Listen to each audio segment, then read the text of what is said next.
Students हम discuss करेंगे important news के बारे में। First news is regarding the community dogs के पर्सपेक्टिव से है। सुप्रीम कोर्ट के द्वारा ऑर्डर दिया गया कि जो कम्युनिटी डॉग्स हैं उनको आपको रिमूव करना है पब्लिक इंस्टीट्यूशंस एंड प्लेसेस के वहाँ से, जैसे कि डॉग के बाइट के जो इंसिडेंट सामने आते हैं उनको रिड्यूस है वो किया जा सके। फर्स्ट ऑफ ऑल स्टूडेंट्स हम पब्लिक प्लेसेज एंड इंस्टीट्यूशंस के बारे में रीड करेंगे कि वो प्लेसेज हुआ करते हैं जहाँ पे आप किसी भी पर्सन को इनका जो एक्सेसिबिलिटी है उसको डिनाई है वो नहीं कर सकते। चाहे पर्सन किसी भी सेक्शन ऑफ सोसाइटी से बिलोंग किया करता हो, उस पर्सन का जो इकोनॉमिक बैकग्राउंड है वो चाहे क्या भी हो, तो उसको भी आप यहाँ पे जो एक्सेसिबिलिटी है उसको डिनाई है नहीं कर सकते। जैसा कि आर्टिकल 15 के अंदर में जो डिस्क्रिमिनेशन है उसको प्रोहिबिट करने के बारे में कहा गया है पब्लिक इंस्टीट्यूशंस की एक्सेसिबिलिटी के रिगार्डिंग में। तो आप देखिए कि education institution, hospital, sports complex, bus stand, railway station, वहाँ से कम्युनिटी डॉग्स के रिमूवल के बारे में ऑर्डर है वो दिया गया। अब रिमूवल करने के बाद में इनको कहाँ पे ले जाया जाएगा, इनके जो डेजिग्नेट शेल्टर्स हैं जो कि डिसाइड किए गए हैं जहाँ पे इनको कैरी आउट करना है। बट आप देखिए कि उन शेल्टर्स पे ले जाने से पहले इनको प्रॉपर वैक्सीनेशन है, प्रॉपर वे के अंदर ट्रीट है वो यहाँ पे करना है, जो कि एनिमल बर्थ कंट्रोल रूल्स हैं 2023 के, उसके थ्रू ये ऑर्डर हैं वो दिए। जो हमारा national highway authority of India है जो कि हाईवेज के रिगार्डिंग में आप देखिए कि रेगुलेटरी बॉडी के रूप से काम करता है, उनको भी यहाँ पे मेंशन है वो किया गया कि हाईवेज के ऊपर भी जो कम्युनिटी डॉग्स हैं, जो कैटल्स हैं, जो स्ट्रे एनिमल्स हैं, उनका संख्या है वो इंक्रीज हुआ है। और उसी की वजह से जो रोड एक्सीडेंट्स हैं वो देखने के लिए मिलते हैं, तो एनएचआई को भी कहा गया कि आपको भी उन एनिमल्स को जो रिड्यूस है वो करना है। अब देखिए कि रोड एक्सीडेंट्स के बारे में कुछ दिनों पहले हमने रीड किया था कि एनसीआरबी का जो लेटेस्ट रिपोर्ट है वो बताता है कि हमारी कंट्री के अंदर में 1.73 लाख के आसपास जो लोग हैं पर ईयर बेसिस पे डेथ होता है रोड एक्सीडेंट्स की वजह से। तो ये जो नंबर्स हैं वो काफ़ी ज़्यादा हैं और ईयर बाय ईयर बेसिस के ऊपर में इंक्रीजिंग सिचुएशन में भी हैं, ये नंबर्स इंक्रीजिंग सिचुएशन में हैं। ये कंसर्न है कि हमें हमारे जो रोड्स हैं उनको सेफ है वो करना चाहिए, चाहे उसका इंफ्रास्ट्रक्चर के रिगार्डिंग में हो या आप देखिए कि जो ड्राइविंग स्किल है उसके परस्पेक्ट। तो स्टूडेंट्स यहाँ पे animal and birth control rules के बारे में हमने रीड किया, उनके बारे में एक बार हम देखते हैं। तो आप देखिए कि जो स्ट्रे डॉग्स हैं उनको जो यहाँ पे रिमूवल को जो कैरी आउट करना है वो रिस्पॉन्सिबिलिटी किसका है, लोकल बॉडीज का ये responsibility. Local bodies means urban local bodies जो हुआ करती, इस आर्टिकल के थ्रू ये पावर है उनको। आर्टिकल 243 जो डब्लू है, आर्टिकल 246 है जिसके थ्रू यहाँ पे लोकल बॉडीज को पावर दिया गया है कि जो स्ट्रे डॉग्स हैं उनकी पॉपुलेशन को आप समय समय पे कंट्रोल कर सकते हो एनिमल बर्थ कंट्रोल प्रोग्राम्स के थ्रू, जिससे कि आप देखिए कि उनके जो इंसिडेंट्स हैं उनको यहाँ पे रिड्यूस है वो किया जा सके, रेबीज है उसको कंट्रोल है वो किया जाए। स्टूडेंट जब भी इन एनिमल्स के द्वारा, चाहे वो आप देखिए कि डॉग्स हों, यहाँ पे मंकीज हों, कैट्स हों, इनके द्वारा बाइट किया जाता है, तो उसके बाइट की वजह से रेबीज के जो इंसिडेंट हैं वो देखने के लिए मिलते हैं अगर समय पे ट्रीट ना किया जाए। विद इन द 1 आवर के अंदर में जो वाउंड का जो सिचुएशन है उसको क्लीन ना किया जाए रनिंग वाटर की वजह से, सोप की वजह से या अदर किसी थिंग्स को वहाँ पे यूज करते हुए। और आप देखिए कि with in the time framework के अंदर में जो वैक्सीन है उसको अगर नहीं कैरी आउट किया जाता है तो वहाँ पे जो सिवियर केस है वो भी देखने के लिए मिलता है, इवन डेथ है वो भी वहाँ पे ऑब्जर्व है वो हुआ करती हैं। तो इस वजह से यहाँ पे रेगुलेशन का जो कंप्लीट जो यहाँ पे जो पावर है वो अर्बन लोकल बॉडीज को दिया गया है। सेंट्रल गवर्नमेंट ने ये जो रूल्स हैं उनको फ्रेम किया था, 2023 के ये रूल्स हैं जिनको कि एबीसी रूल के नाम से भी जानते हैं, जिससे कि आप देखिए कि जो कंट्रोल प्रोग्राम्स हैं उनको एग्जिस्टेंस में लाया जा सके। स्टूडेंट्स ये तो आप देखिए कि लोकल बॉडीज़ के बारे में यहाँ पे हमने रीड किया, हमारे जो स्टेट गवर्नमेंट्स हैं उनके अंडर में कौन से डोमेन हुआ करती है। तो जो लाइव स्टॉक्स जो हुआ करते हैं, जो एनिमल हस्बेंड्री है वो स्टेट गवर्नमेंट के अंडर में सब्जेक्ट है, तो उनके द्वारा भी इनके पर्सपेक्टिव से जो रूल्स का फ्रेमिंग है, जो रेगुलेशंस हैं वो किए। यूनियन गवर्नमेंट के अंडर में कौन सा यहाँ पे डोमेन है, यूनियन गवर्नमेंट आप देखिए कि इनकी डॉग के बाइट की वजह से ह्यूमंस में जो रेबीज का जो इंसिडेंट हुआ करते हैं उसके रिगार्डिंग में वैक्सीन को प्रिपेयर करना हो, ministry of health and family welfare है उसके वैक्सीनेशन प्रोसेस को कैरी आउट करते हैं नेशनल रेबीज कंट्रोल प्रोग्राम के थ्रू। बट यहाँ पे अर्बन लोकल बॉडीज़ को तो आप देखिए कि कह दिया गया कि आप इनको रिमूव कीजिए पब्लिक इंस्टीट्यूशंस के वहाँ से। अर्बन लोकल बॉडीज़ हमारे यहाँ पे इस तरीके से आप देखिए कि सक्षम हैं कि और इस प्रोग्राम्स के अंदर में वो उनको रिमूवल को कर सकते हैं। तो हमारे चाहे अर्बन लोकल बॉडी हो, पंचायती राज इंस्टीट्यूशंस हों, उसमें 3 प्रॉब्लम्स आपको मिलेगी जिसको कि हम 3F के नाम से जानते हैं। फर्स्ट तो आप देखिए उनके पास में फंड है वो नहीं हुआ करता है। स्टेट गवर्नमेंट के ऊपर में या ग्रांट के ऊपर में वो कम्प्लीटली डिपेंड किया करते हैं। उनका रिवेन्यू रिगार्डिंग में अपना ऑटोनॉमी है वो नहीं है। फंक्शंस का ओवरलैप हुआ करता है, काफ़ी बार स्टेट एंड यूनियन गवर्नमेंट के साथ में फंक्शंस का ओवरलैप आपको मिलेगा। जो वहाँ पे जो फंक्शनरीज हैं, जो इलेक्टेड जो रिप्रेजेंटेटिव्स हैं, उनके द्वारा आप देखिए कि उनका विल पावर का यहाँ पे कमी होना, काफ़ी बार तो विल पावर आपको मिलेगा क्योंकि वो कुछ डिसीजन लेंगे और जो लोग हैं वो उनको वोट करने वाले लोग हैं, अगली बार उनको वोट ना करें अगर वो लोगों के लिटिल बिट लोगों को किसी तरीके का वहाँ पे प्रॉब्लम क्रिएट होता है उन डिसीजंस की वजह से। तो ये लीडरशिप क्वालिटी है उसको भी आप देखिए कि टेस्ट करता है कि आपको यहाँ पे अगर बेटर वर्क को कैरी आउट करना है तो आपको वहाँ पे जो पॉलिसीज़ हैं उनको इम्प्लीमेंट है वो करना होगा। तो ये कुछ प्रॉब्लम्स हैं urban local bodies and Panchayati Raj institution का जिनको कि 3F के नाम से हम जानते हैं, फंड, फंक्शन और फंक्शनरीज। नेक्स्ट न्यूज़ के बारे में अगर हम रीड करें तो स्टूडेंट्स नेक्स्ट न्यूज़ है बांग्लादेश के पर्सपेक्टिव से। बांग्लादेश का जो फॉर्मर लीडर है, फॉर्मर जो प्राइम मिनिस्टर हैं, आप देखिए कि इनके द्वारा रिजाइन है वो नहीं किया गया था। इनके द्वारा अपना कंट्री है उसको लीव कर दिया था 2024 के समय में, बट रिजाइन है वो नहीं किया था। अभी ये कहाँ पे हैं? इंडिया में एग्जाइल का जो सिचुएशन है उसमें इंडिया के अंदर में है। तो इनके द्वारा एक इंटरव्यू के अंदर में कुछ पॉइंट्स को बताया गया। एक तो आप देखिए कि वहाँ पे जो अपराइजिंग हुआ, अपराइजिंग के बिहाइंड में क्या रीजंस थे, क्यों वो इतना हार्श कंडीशन के ऊपर पहुंचा कि इलेक्टेड जो रिप्रेजेंटेटिव हैं उनको कंट्री को लीव करना हुआ। फर्स्ट आप देखिए कि इनके द्वारा जो रिजर्वेशन है उसको इंक्रीज कर दिया गया था। जो उनके फ्रीडम फाइटर्स हैं, जो बांग्लादेश लिबरेशन में जिन्होंने रोल है उसको प्ले किया था। अब नेक्स्ट जनरेशन को जब यहाँ पे रिजर्वेशन इंक्रीज किया गया तो वहाँ पे लोगों का एक मूवमेंट हुआ तो आप देखिए कि इनके द्वारा जो सिक्योरिटी फोर्सेज हैं उन्होंने काफ़ी हार्श मेजर्स को कैरी आउट किया। और हार्श मेजर्स वहाँ पे हुए तो आप देखिए कि मूवमेंट का जो अपराइजिंग है और भी ज़्यादा लेवल के ऊपर में आपको मिले। तो इस तरीके से आप देखिए कि इनको अपना जो पोस्ट है उसको रिमूव है वो करना पड़ा वहाँ पे। तो क्या स्टूडेंट्स का जो मूवमेंट है वही एक मेन फैक्टर था इनके वहाँ से पोस्ट को लीव करने से, कंट्री को लीव करने के रिगार्डिंग।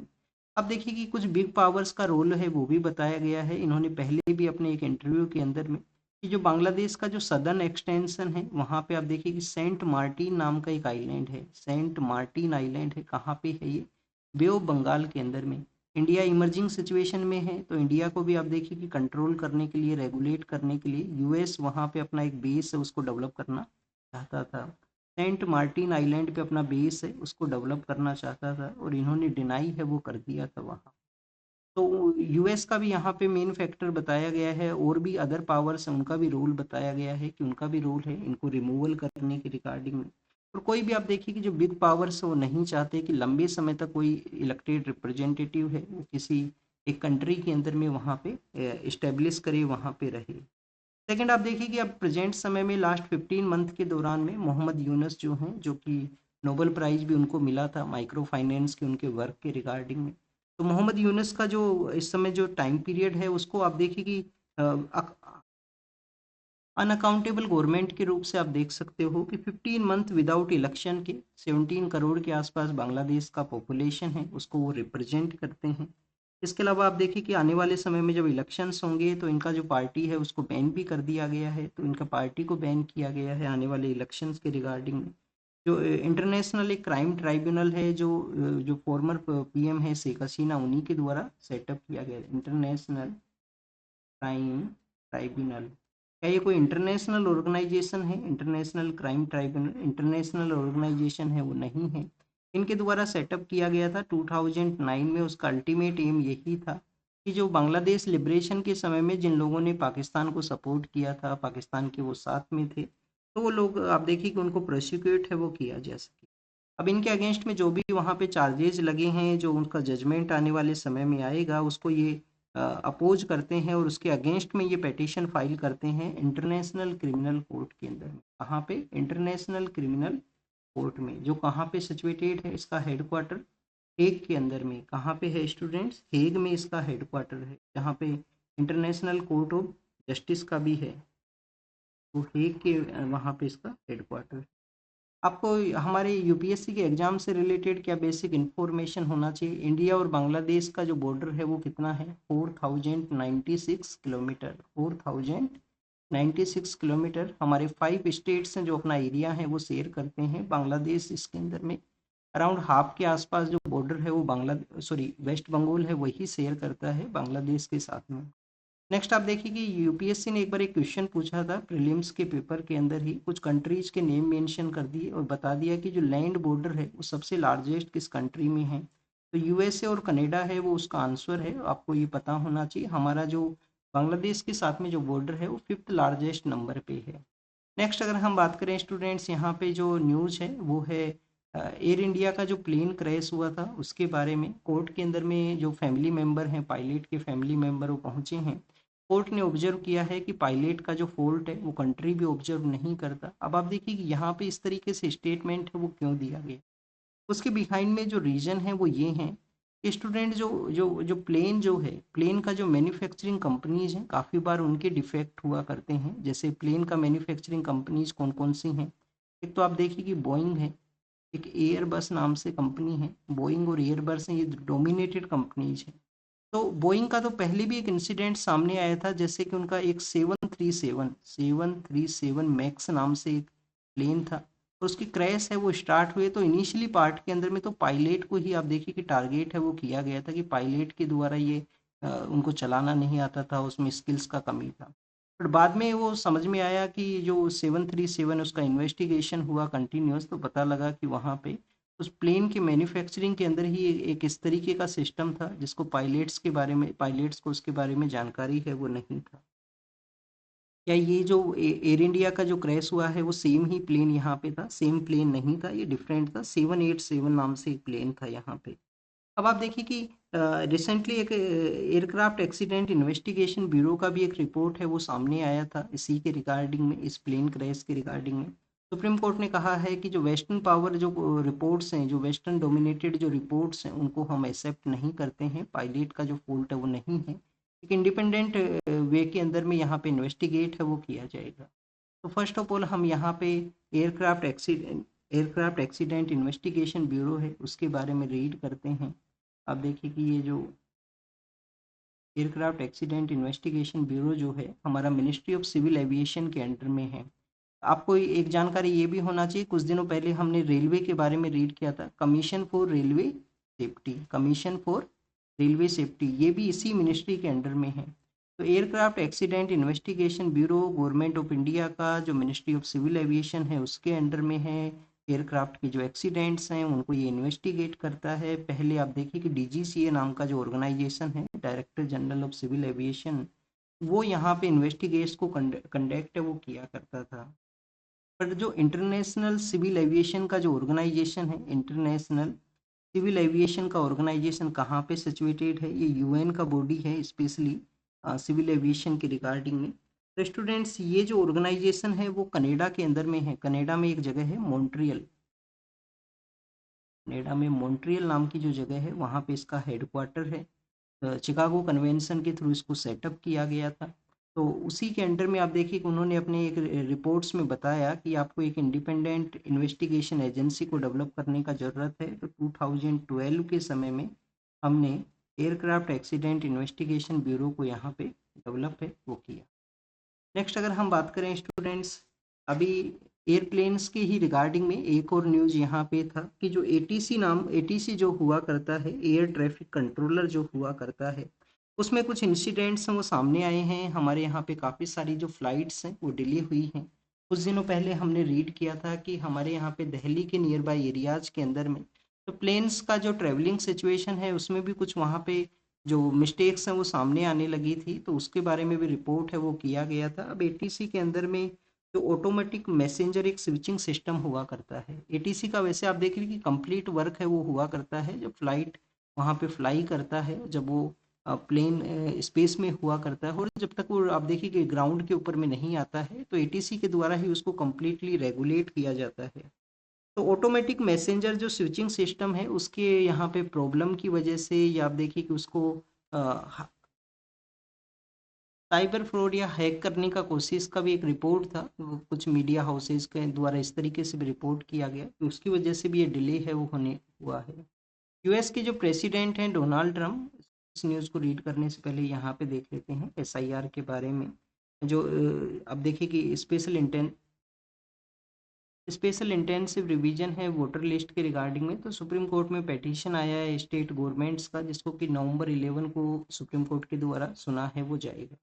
आर्टिकल 326 आपको पता होना चाहिए, इलेक्टोरल जो वोटर लिस्ट है उसके रिगार्डिंग में आर्टिकल 326 है। किसी भी पर्सन को यहाँ पे आप डिस्क्रिमिनेट नहीं कर सकते, अगर वो इंडिया का सिटीजन है, 18 ईयर का जो मिनिमम एज है उसको वो कंप्लीट करता है, तो उसको आपको वोटिंग राइट है वो ग्रांट करना होगा। राइट टू वोट है जो आप देखिए कि एक स्टेचुटरी राइट उसको बताया गया है, बट राइट टू जो वोटिंग है, राइट टू वोट है जो आपका स्टेचुटरी राइट है, बट राइट टू जो वोटिंग है वो आपका बेसिकली यहाँ पे freedom of speech and expression के अंडर में है। यूएस के जो प्रेसिडेंट हैं डोनाल्ड ट्रंप, उनके द्वारा कहा गया कि नेक्स्ट ईयर के लिए इंडिया के लिए विजिट करेंगे, 2026 के समय वो इंडिया के लिए विजिट करेंगे। किसके लिए आएंगे? क्वेड का मीटिंग के लिए आएंगे, क्वेड का मीटिंग के लिए आएंगे। क्वेड क्या है? 4 कंट्रीज का ये ग्रुप है। तो एक बार हम क्वेड के बारे में रीड करते हैं।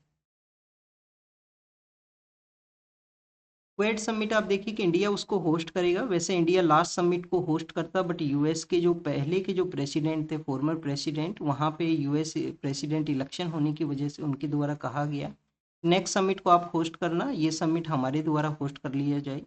तो इसी वजह से यूएस में हुआ था लास्ट समिट। और 4 कंट्रीज हैं, ऑस्ट्रेलिया भी है, जापान भी है, अब देखिए कि यूनाइटेड स्टेट भी इसका पार्ट है, और इंडिया के द्वारा तो होस्ट ही किया जाएगा।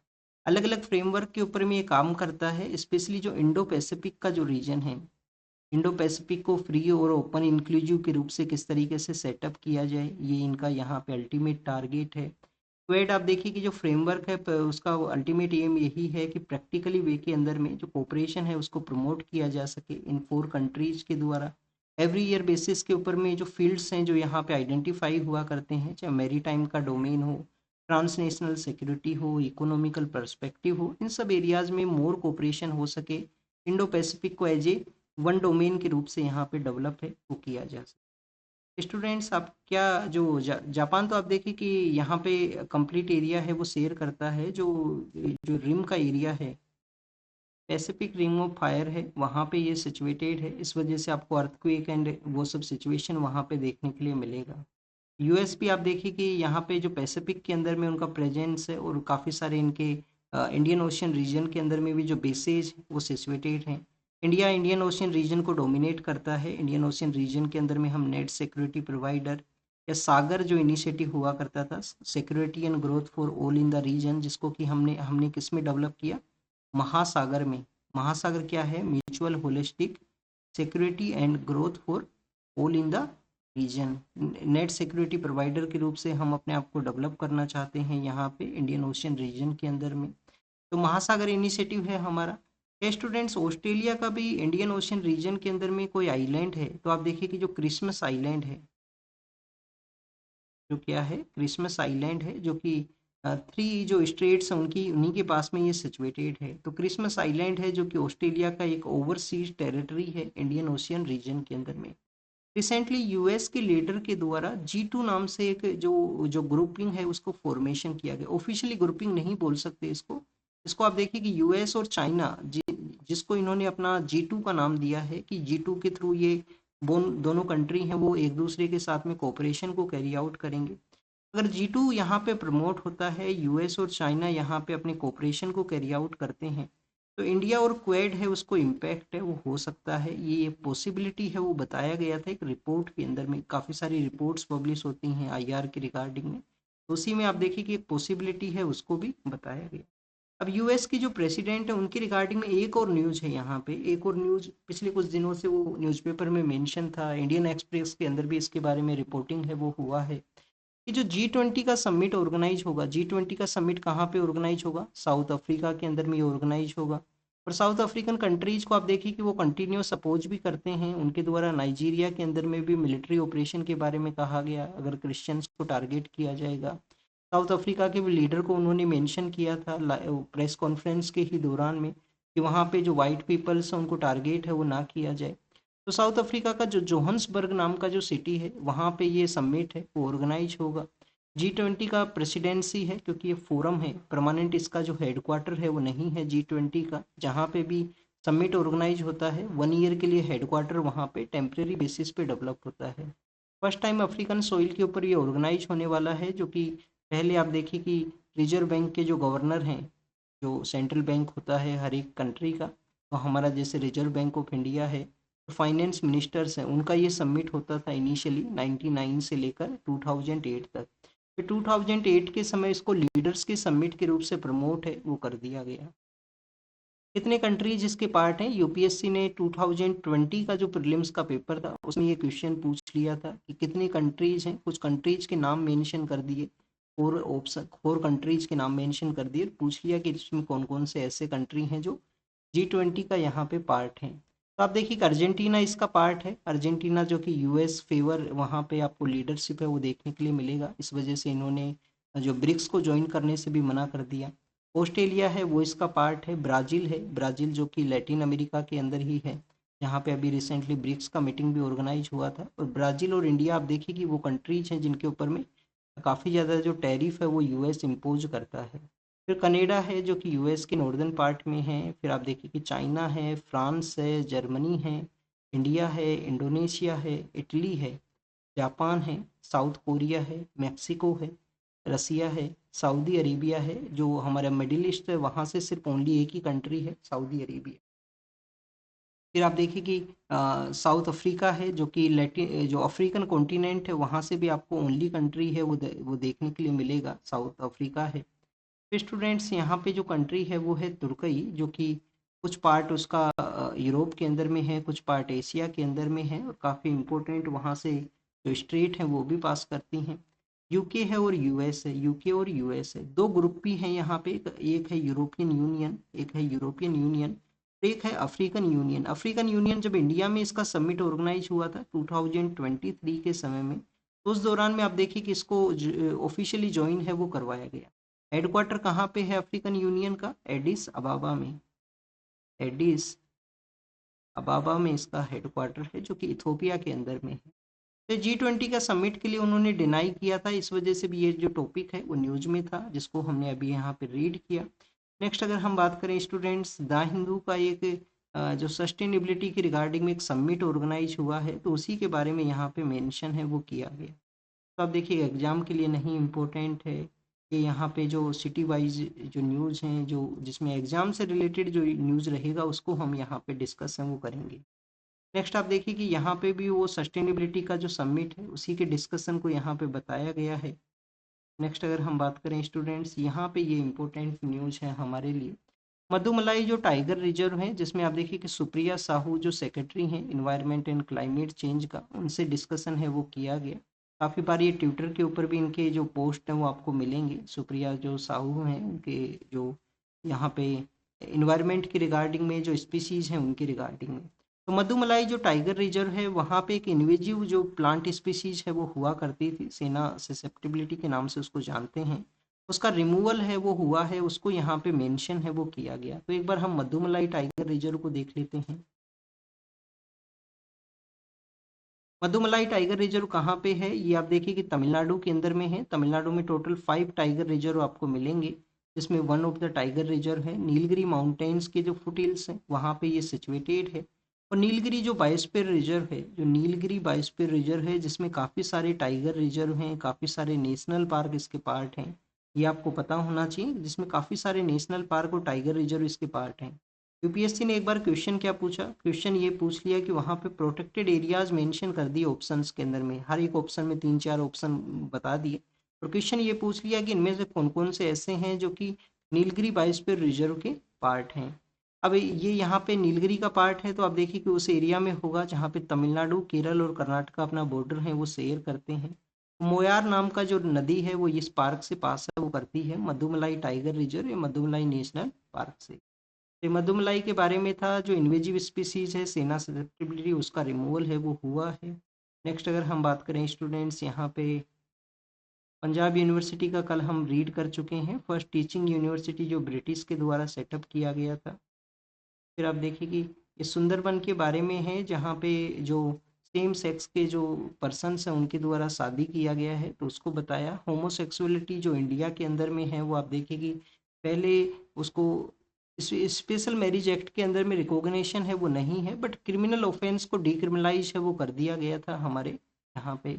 फिर स्टूडेंट्स बांदीपुर के बारे में है, आप देखिए कि ये भी नीलगिरी बायोस्फीयर रिजर्व से ही एरिया शेयर करता है, नीलगिरी बायोस्फीयर रिजर्व से। बट ये कहाँ पे है? कर्नाटका के अंदर में है।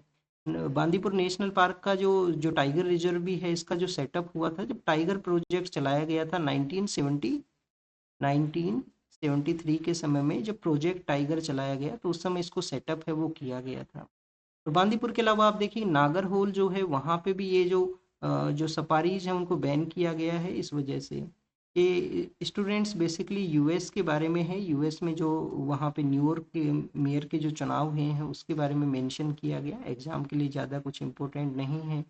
बिहार में जो एसआईआर का जो ड्राइव हुआ है उसका यहाँ पे मेंशन है कि एसआईआर ड्राइव की वजह से काफ़ी सारे वोटर्स हैं उनका रिमूवल हुआ, और जो एक एवरेज वोटिंग परसेंटेज हुआ करता था 55 से लेकर 58% इन एरियाज में, वहाँ पे जो वोटिंग परसेंटेज है वो इंक्रीज हुआ है। नंबर ऑफ वोटर्स रिड्यूस हुए हैं तो परसेंटेज है वो इंक्रीज होगा यहाँ पे, बेसिक मैथमेटिक्स। ये तो उसी के बारे में यहाँ पे मेंशन है वो किया गया। एसआईआर अब देखिए कि उसी के बारे में ये मेंशन है, यूएस के पर्सपेक्टिव से है। यूएस के वहाँ पे जो फेडरल गवर्नमेंट का जो शटडाउन है उसके बारे में, एग्जाम के लिए ये भी इम्पोर्टेंट नहीं है। फिर वुमेन्स के द्वारा जो वुमेन क्रिकेट टीम का विक्ट्री हुआ है तो कैसे बाउंड्रीज हैं उनको ब्रेक किया गया है यहाँ पे गर्ल्स के द्वारा, क्रिकेट को स्पोर्ट्स को एज ए प्रोफेशन के रूप से ऐड करते हुए, या इस प्रोफेशनल एक्टिविटीज़ में उनका जो इंगेजमेंट इंक्रीज हुआ है। फिर ये हमने ऑलरेडी इस टॉपिक्स के बारे में हम रीड कर चुके हैं। नेक्स्ट अगर हम बात करें स्टूडेंट्स, ये आप देखिए कि यूएस के प्रेसिडेंट के बारे में है जो हम रीड कर चुके हैं। और मिनिस्ट्री ऑफ एक्सटर्नल अफेयर के द्वारा कहा गया कि जो पाकिस्तान के जो सीक्रेट न्यूक्लियर एक्टिविटीज़ हैं कंटिन्यूस हम उनको मॉनिटर किया करते हैं। अभी रिसेंटली यूएस प्रेसिडेंट ने कहा था कि पाकिस्तान और चाइना जिस तरीके से न्यूक्लियर जो टेस्टिंग किया करते हैं उनको देखते हुए वो भी यहाँ पे जो न्यूक्लियर टेस्टिंग है उसको स्टार्ट है वो करेंगे। स्टूडेंट्स फर्स्ट ऑफ ऑल हम हमारी कंट्री के बारे में एक बार देख लेते हैं। अब देखिए न्यूक्लियर जो कंट्रीज हैं उनको एक बार देखते हैं यहाँ पे।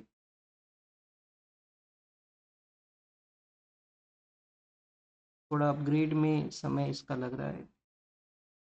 न्यूक्लियर एक्टिविटीज़ के बारे में तो आप देखिए कि 9 कंट्री हैं वर्ल्ड के अंदर में जिनके पास में न्यूक्लियर वेपन्स हैं। फर्स्ट आप देखिए कि रसिया है, यूएस है, रसिया है, यूएस है, चाइना है, फ्रांस है, यूके है। तो ये 5 कंट्रीज आप देख सकते हो जो कौन से हैं, यूएनएससी के जो जिनके पास में वीटो पावर है। यूएनएससी के वीटो पावर कंट्रीज हैं 5 यहाँ पे। फिर आप देखिए कि स्टूडेंट्स यहाँ पे आपको पाकिस्तान मिलेगा, इंडिया मिलेगा, पाकिस्तान और इंडिया है, इजराइल भी है और नॉर्दर्न कोरिया भी है, नॉर्दर्न कोरिया भी है। पाकिस्तान ओनली यहाँ पे इस्लामिक कंट्री है जिसके पास में क्या है, यहाँ पे न्यूक्लियर वेपन है, उसका प्रेजेंस है। और अभी आपने रीड किया होगा कि सऊदी और पाकिस्तान का जो जो वहाँ पे एग्रीमेंट हुआ था, सऊदी पाक का एग्रीमेंट, उसमें भी जो बेसिक टारगेट है वो यही था कि पाकिस्तान सऊदी को भी सपोर्ट करेगा। सऊदी ने अपने जो डिफेंड के लिए इसको लिया है, क्योंकि जिस तरीके से इजराइल ने मिडिल ईस्ट के काफ़ी सारी कंट्रीज हैं जहाँ पे, मिडिल ईस्ट या वेस्ट एशिया की जो काफ़ी सारी कंट्रीज हैं जहाँ पे अटैक्स किए थे अभी रिसेंट मंथ के दौरान में। तो आप देखिए कि जो सऊदी है उन्होंने अपने यहाँ पे डिफेंस के रिगार्डिंग में पाकिस्तान से एग्रीमेंट साइन किया। पाकिस्तान ने एग्रीमेंट क्यों साइन किया कि जिसका इंडिया के साथ में मेजरली कन्फ्लिक्ट हुआ करता है, तो उसमें सऊदी है वो डिफेंड है वो करेगा। तो 9 कंट्रीज हैं जिनके पास में न्यूक्लियर पावर यहाँ पे है, तो अपना जो न्यूक्लियर टेस्टिंग है उसके बारे में बताया गया। इंडिया में आप देखिए कि पहले हम 1973 के समय ऑपरेशन स्माइलिंग बुद्धा के थ्रू कैरी आउट करते हैं। फिर हम 1998 के समय में ऑपरेशन का नाम है वो क्या सा है, ऑपरेशन शक्ति था क्या इसका नाम, ये हो आपका होमवर्क है। 98 के जो पोखरण के अंदर में जो सेकंड टेस्टिंग किया गया था। नेक्स्ट अगर हम बात करें स्टूडेंट्स, यूएस के साथ में जो हमारा डिफेंस सेक्टर का जो डील है उसको बताया गया। एचएएल जो हिंदुस्तान एरोनॉटिकल लिमिटेड है जो यूएस का कंपनी है, उसके साथ में कैसे हमारे लाइट कम्बैक्ट एयरक्राफ्ट के रिगार्डिंग में जो डील यहाँ पे हुआ है, फाइटर जेट्स के जो इंजन्स हैं वो प्रोवाइड किए जाएंगे। और कॉलोनियल एरा के जो प्रॉपर्टी लॉज हैं उनको यहाँ पे रिफॉर्म करने का ज़रूरत है, ये सुप्रीम कोर्ट के द्वारा कहा गया कि इनको रिफॉर्म है वो किया। तो एक बार राइट टू प्रॉपर्टी के बारे में देख लेते हैं, जो पहले फंडामेंटल राइट हुआ करता था, बाद में उसको डिलीट कर दिया गया राइट टू प्रॉपर्टी को। तो राइट टू प्रॉपर्टी क्या है? एक बेसिक ह्यूमन राइट है, कॉन्स्टिट्यूशनल राइट भी है। और आप देखिए कि कोई भी पर्सन है वो डिप्राइव नहीं हो सकता है उसका जो प्रॉपर्टी है उससे, कि उसको एडुकेट जो कंपनसेशन है वो देने के बिना उसके अपना प्रॉपर्टी से आप यहाँ पे बेदखल है वो नहीं कर सकते। 42nd कॉन्स्टिट्यूशन अमेंडमेंट एक्ट, जिसके थ्रू आप देखिए कि इसको फंडामेंटल राइट से रिड्यूस करते हुए कॉन्स्टिट्यूशनल राइट और वेलफेयर स्टेट के रूप से इसको कन्वर्ट कर दिया गया। और अब किसी भी पर्सन को डिप्राइव नहीं किया जा सकता अथॉरिटी ऑफ लॉ के थ्रू। नेक्स्ट अगर हम बात करें स्टूडेंट्स, ये इलेक्शन के बारे में था। यहाँ पे एडीआर का एक रिपोर्ट बताता है कि काफ़ी सारी ऐसी पॉलिटिकल पार्टी हैं जो रजिस्टर्ड तो हैं। रजिस्टर किसके थ्रू हुआ करता है? रिप्रेजेंटेशन ऑफ पीपल्स एक्ट का जो सेक्शन 29A है उसके थ्रू। बट आप देखिए कि रिकॉग्नाइज रजिस्टर्ड तो हैं बट रिकॉग्नाइज नहीं है। अनरिकॉग्नाइज क्यों है? क्योंकि इलेक्शन के अंदर ये पार्टिसिपेट नहीं करती हैं। उन पार्टीज ने अपना जो फाइनेंशियल रिपोर्ट्स है उनको सबमिट है वो नहीं किया है। 60% के आसपास ये पॉलिटिकल पार्टी हैं।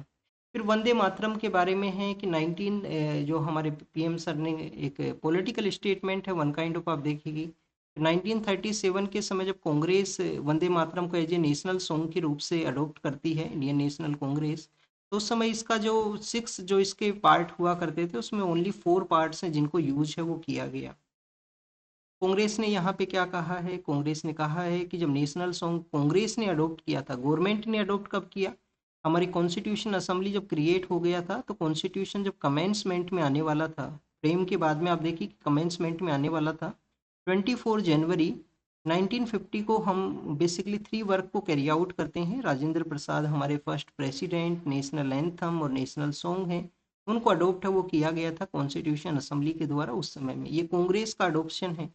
तो आप देखिए कि कांग्रेस ने कहा कि 1896 के समय में जब ये जो हमारा वंदे मातरम है, नेशनल जो सॉन्ग है, जिसको कि आप देखिए कि फर्स्ट टाइम कांग्रेस सेशन में गाया गया था, जिसको आवाज़ दिया था रविंद्रनाथ टैगोर साहब ने। एक बार हम वंदे मातरम के बारे में देख लेते हैं।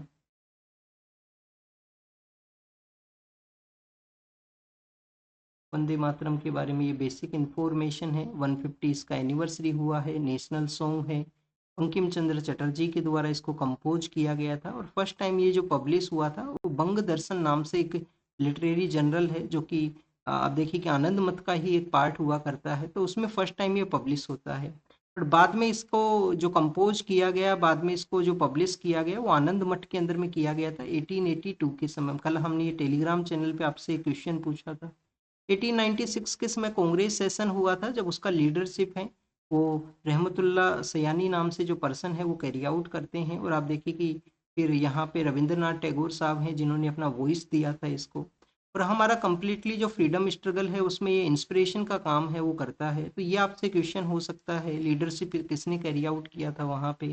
कुछ बुक्स के अंदर में आप देखिए कि वहाँ पे दादा भाई नारोजी भी मेंशन है। ये डिफरेंट डिफरेंट सेशंस हैं, जब इसमें फर्स्ट टाइम इसको गाया जाता है उसको रहमतुल्ला सियानी है वो यहाँ पे हेड करते हैं। तो रहमतुल्ला सियानी सेकंड मुस्लिम प्रेसिडेंट बनते हैं इंडियन नेशनल कांग्रेस के हमारे फ्रीडम मूवमेंट के दौरान में। फर्स्ट कौन थे? बदरुद्दीन तैयब जी। ये क्वेश्चन भी पूछ लिया जाता है कि बदरुद्दीन तैयब जी वो कौन फर्स्ट मुस्लिम है जिन्होंने उसको हेड किया था। वंदे मातरम कंपोज हुआ बंकिम चंद्र चटर्जी के द्वारा। फर्स्ट पब्लिश किसमें हुआ था? तो बंग दर्शन नाम से जो है उसमें पब्लिश हुआ। बंगाली जो है वो सुरेंद्र नाथ बनर्जी से रिलेटेड है, जिसमें वो जज को क्रिटिसाइज करते हैं और उनको जेल होता है उसमें। कलकत्ता जनरल एडवर्टाइजी जेम्स हिक्की के द्वारा फर्स्ट जो न्यूज़पेपर है, फर्स्ट न्यूज़पेपर जो इंडिया में पब्लिश हुआ करता था, आनंद मत, जिसमें लेटर फेज में 1882 में ये पब्लिश है वो किया गया। नेक्स्ट अगर हम बात करें स्टूडेंट्स, नेक्स्ट जो न्यूज़ है वो है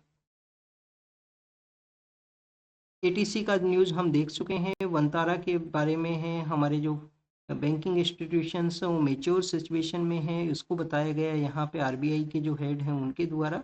और वर्ल्ड के पर्सपेक्टिव से यहाँ पे मेंशन है। इसराइल के द्वारा वेस्ट बैंक के अंदर में आप देखिए कि 2 टीनेजर हैं, उनको यहाँ पे किल है वो कर दिया गया है। मेक्सिको के अंदर में जो इजराइल का जो एम्बेसडर है उनको असेसिनेट करने का प्लानिंग किया गया था ईरान के द्वारा। और अभी मेक्सिको इस वजह से भी न्यूज़ में था कि वहाँ का जो प्रेसिडेंट है उनको पब्लिक प्लेस के अंदर में एक पर्सन के द्वारा काफ़ी बैड वे के अंदर में आप देखिए कि बिहेव किया गया, मिस टच, जो बैड टच है वो कैरी आउट किया गया उनके साथ में। जो वीडियो है वो काफ़ी ज़्यादा वायरल भी था कि कैसे जो वुमेन लीडर हैं उनको भी आप देखिए कि पब्लिक प्लेस के अंदर में ऐसा जो सिचुएशन है उसको फेस करना हुआ। अफ़गानिस्तान और पाकिस्तान के बारे में है, अफ़गानिस्तान और पाकिस्तान के बारे में यहाँ पे मेंशन है कि वो डिस्कशन है वहाँ पे, फिर भी फायरिंग का जो इंसिडेंट्स हैं वो सामने आते हैं, पीस प्रोसेस है। श्रीलंका के जो लीडर हैं उन्होंने कहा है कि इकोनॉमिकल जो सिचुएशन है, क्राइसिस है, उससे वो रीबिल्ड करेंगे।